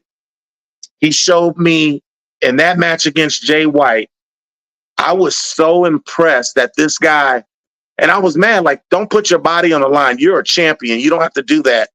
But the fact that he did that for the fans, and you got people calling him an asshole saying they can't get along with him, and he goes out, Jay White ain't nobody.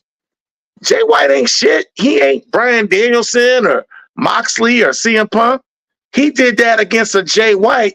I can't wait to see what he would do in the future against a Roman Reigns, against a Cody Rhodes again, or, a CM Punk down the line. MJF's the shit to me. So he's number 2. Number 1. I fought with it, but he's the only one that I couldn't put anybody above him, and it's CM Punk. He's my favorite wrestler in the world. Not only that, I have matches. He fought Samoa Joe. He put Starks over. When he was on AEW, he was the biggest draw. He was the algorithm that made their numbers go up. You take the guy on your show that makes your numbers that haven't reached anywhere close since he's been gone, and put him back on the biggest show where he became a megastar, and he's not mid-tier. You can only put him in the main event. We almost know now he's either going to win the Royal Rumble or he's coming in second, but we can book it. It's probably going to come down to Cody Rhodes and CM.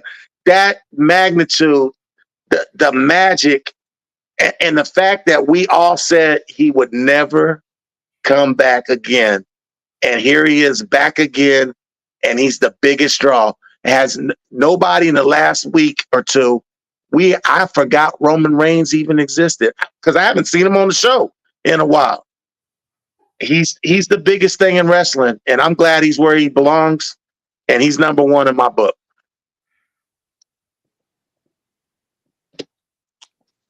Cool. Good list. Very good list. I saw y'all shaking y'all heads. Okay. Yeah, you got some guys in there. I was like, damn. Well, there were some things that I disagreed on there, of course, but that's a legit list. Yeah, I didn't put any Japanese wrestlers because if I only seen you once or twice, I didn't think it was fair to just throw. And I had a bunch of names. You know what I mean? Yeah. It's all right. It's a legit list, Gadget Man. Very good job. Very good job. Marvelous Marcus Buckley, time for your 25.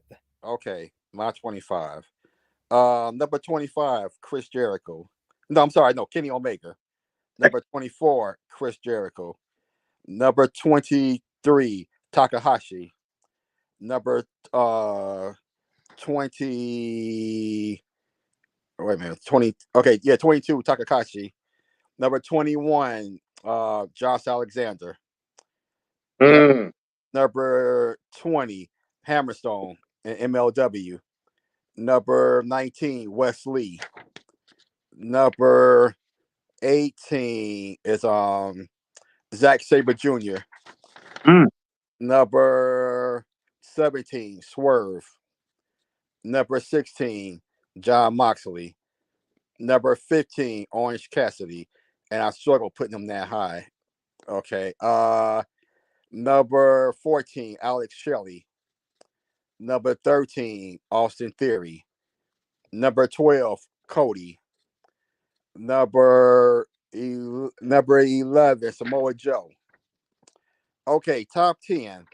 Now, when making my top 10, I use mostly what I use is championships and people who put on matches that I enjoyed the most in 2023. That's basically what I use. Number 10 was Sonata. You know, he's a current world champion in NJ in New Japan. New Japan. Right, he had an excellent match with Okada, and anybody that they put over Okada, you know it's a big deal. So that's my number 10. Number 9 was, let me see, because I've changed my mind a couple of times. Who did I put at number 9? Carmelo Hayes. I mean, he's to me, he's pretty much carried NXT this year. I mean, great matches with Dragunov and Breaker and a couple other guys.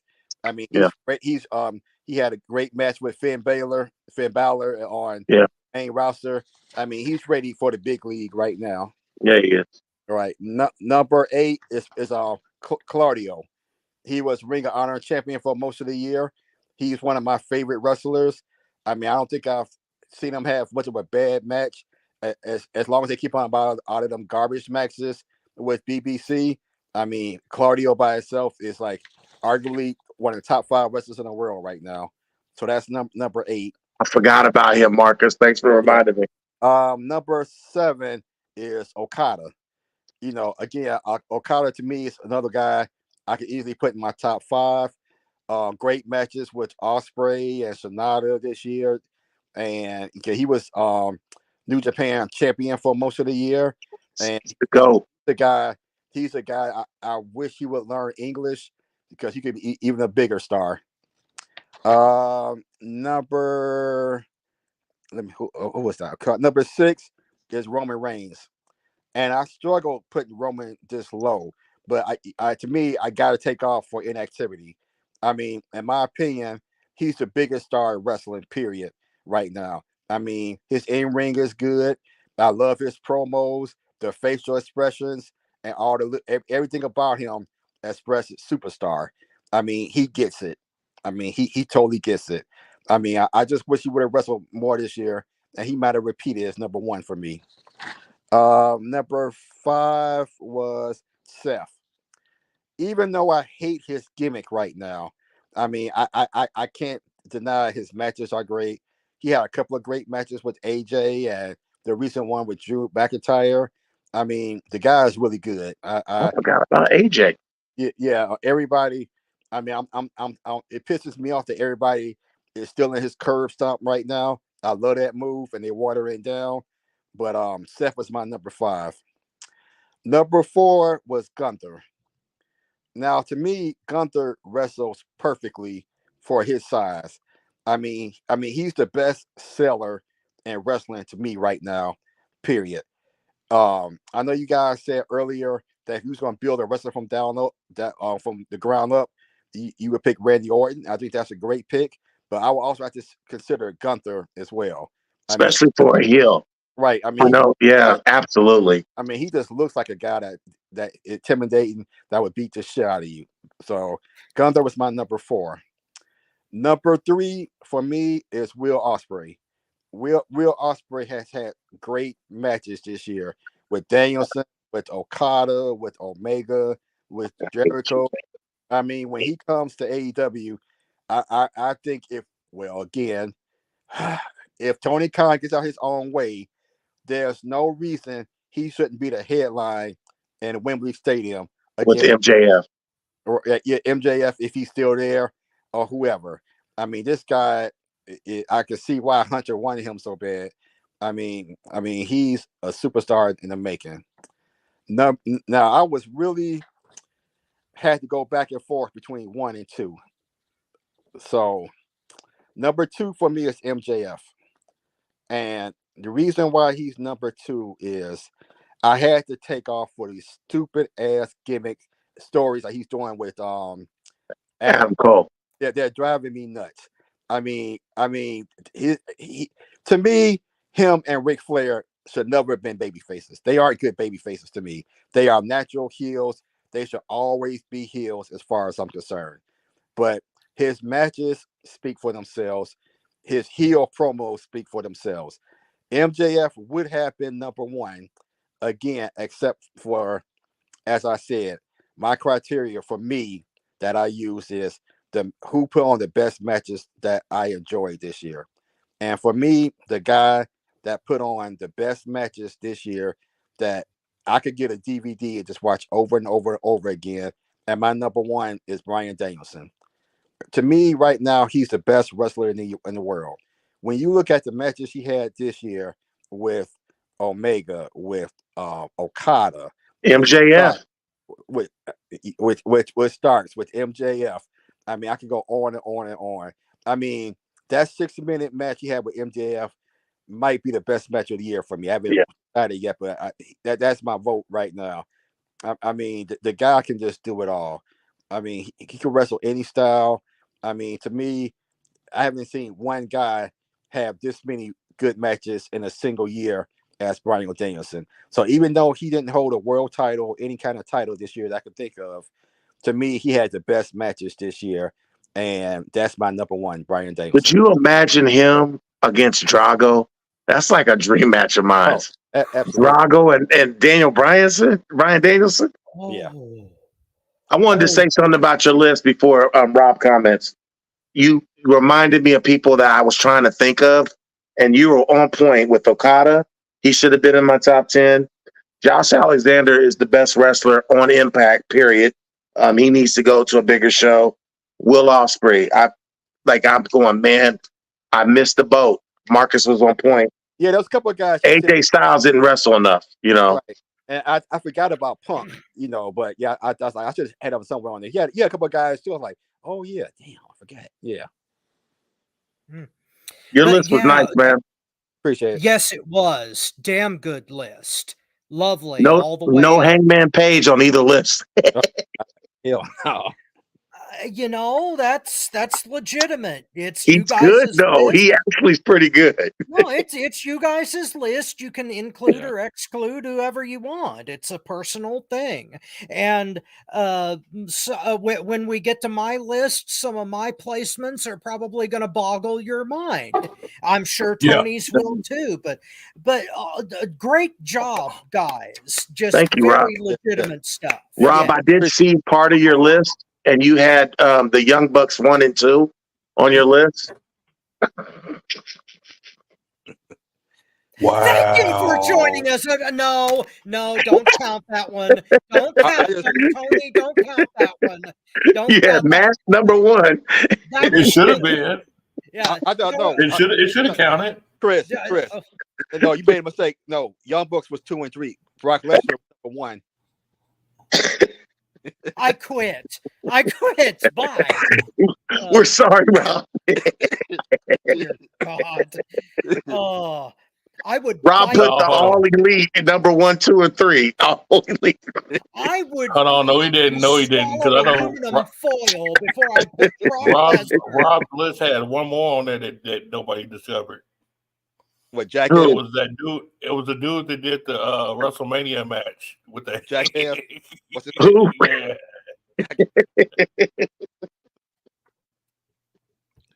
Yeah. Oh, we're just teasing, Rob. I That was know. the number one. Your I know, list will that's probably why I be the most said top the thoughtful screen. list because I just know you. It's gonna be people from NWA. There's gonna be people from everywhere on your list. Probably yours is gonna be the most in-depth list. I guarantee it. Well, maybe not. Okay. There were more people on Impact in Marcus's list than will probably be on mine. So Marcus may have me beat there. But what I'm interested in is where Tony is going to rank people because he may have just 25 WWE guys on his list. Don't do that to Tony. Really. Don't do that to No, Tony. see, I'm fortunate. I got access TV, so I get to see New Japan and Impact. Yeah. You know, I do a lot of fast forward Impact, but I get to watch a lot of Japanese wrestling. Well, Impact's been pretty good lately, but the Japanese wrestlers that have been coming over into AEW are some of the top guys anyway. But Okada came over. What's his name? Tanahashi. Tanahashi came over. I wouldn't count their performances on AEW. It's right. That's why I didn't put them on my list. Right. Yeah. Well, okay. The reason that just so you know, Rob, I just looked at my list. 11 from AEW. Ooh. Okay. In your face, Rob. In your face. Okay. I stand corrected. All right. My list is mostly WWE and AEW. WWE, NXT, AEW. Right. How come Rio's number 25 on Rob's list? No. She cracked the top 10. No, he was. She's number one on the women's list and number 25 on the men's list. No, absolutely not. I played by the rules. He was saying how much she weighs, not that was. I was still about to say she was number 25, and that's how much she weighs. Always with the Riho hate. That's why we haven't seen her. Augusta Wind came along and she flew away. Unbelievable. Hey, I almost put Nyla Rose on my men's list. Thank you for joining us on FTW Future. That one counts. That one counts. Holy God. Oh, shit. But no, guys, very respectable, very good list. Thank you, Rob. I have very little argument with any of that. And since they're all personal lists, I very much like them. Yeah. This was a good idea, Bobby, because now I'm like, I can't wait to hear Tony's list. I can't wait to hear your list. I can't wait to hear Rob's list. You know what I mean? Yeah. And we've got 2 other lists to go. We've got Lord. top 25 women, and we've got top 10 tag teams. Can me and Marcus combine to find 25 women wrestlers? I can wait on one of those lists. I can wait on. I'm gonna be honest. 25 tag teams. That's impossible. No, top 10. 10 tag teams, not 25. I had cut women out my women's list. Really? What? Okay. Well, you pay you, me, and Bobby pay more attention to the women's. Here's my top 5 on the women's list: Rhea, Ripley, Rhea, and then my next 5: Charlotte, Flair, Charlotte. So there's my top 10, and then I think I can come up with 15 now from there. I can give you my top 1. Dear God. I already know his top 1. And look. Exactly. I can tell you who won't be in Tony's top 10. That Becky bitch and that Bailey bitch. And they should be. But actually, I'll be very shocked if Bailey makes Tony's list at all. Oh man, Bailey.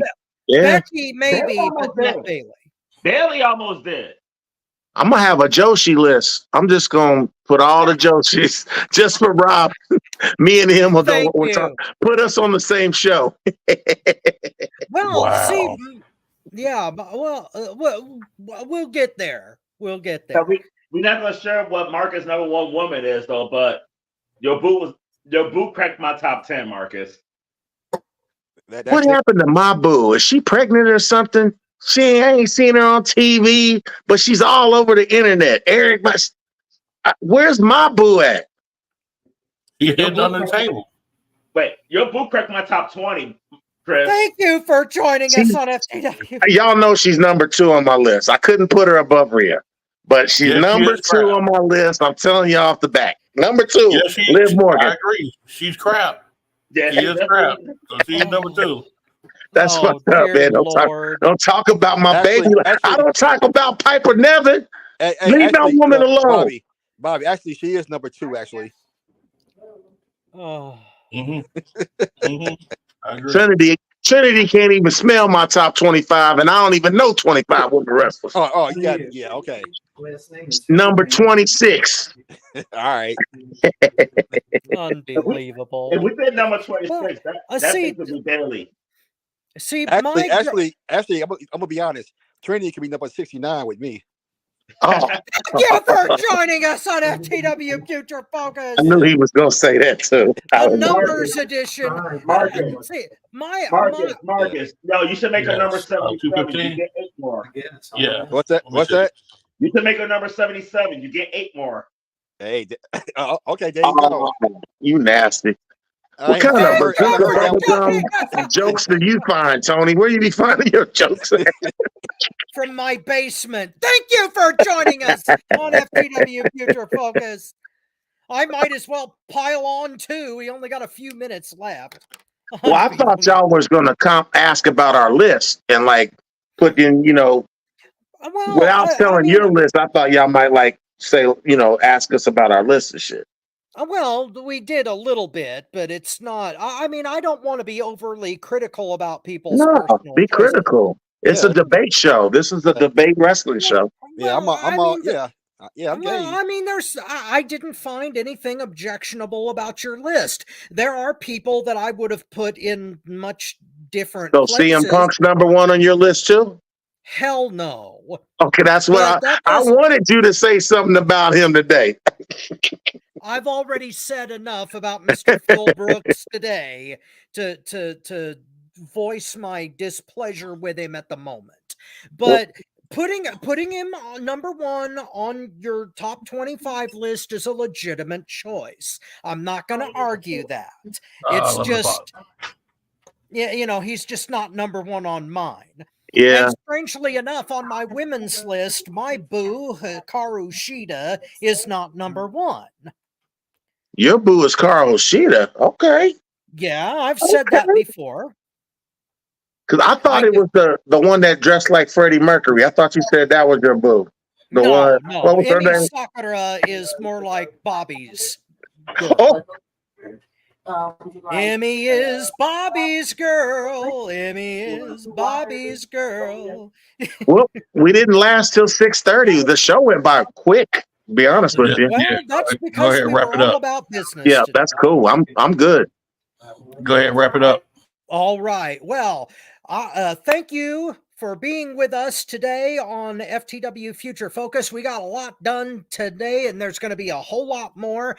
I am your not-so-humble correspondent for the Mastermind, Bobby Rogers, for the Gadget Man, Chris Woods, for Marvelous Marcus Buckley, and for Tony Motown Allen. We are signing off here for FTW. We will see you in the future. Hit that, James Brown. Hit it. How you feel, brother? Feeling good. You feel good? Feeling good. It's groovy. There's so much bone, brother. How you feel, man? I feel all right. Now call your name. I don't want no people to know you're in here. How you feel, fella? Hey, Jam. Sure getting down. Look at him. Ha. We're gonna have a funky good time. We're gonna have a funky good time. We're gonna have a funky good time. We're gonna have a funky good time. Let's take 'em up, Fred. We gotta take you high.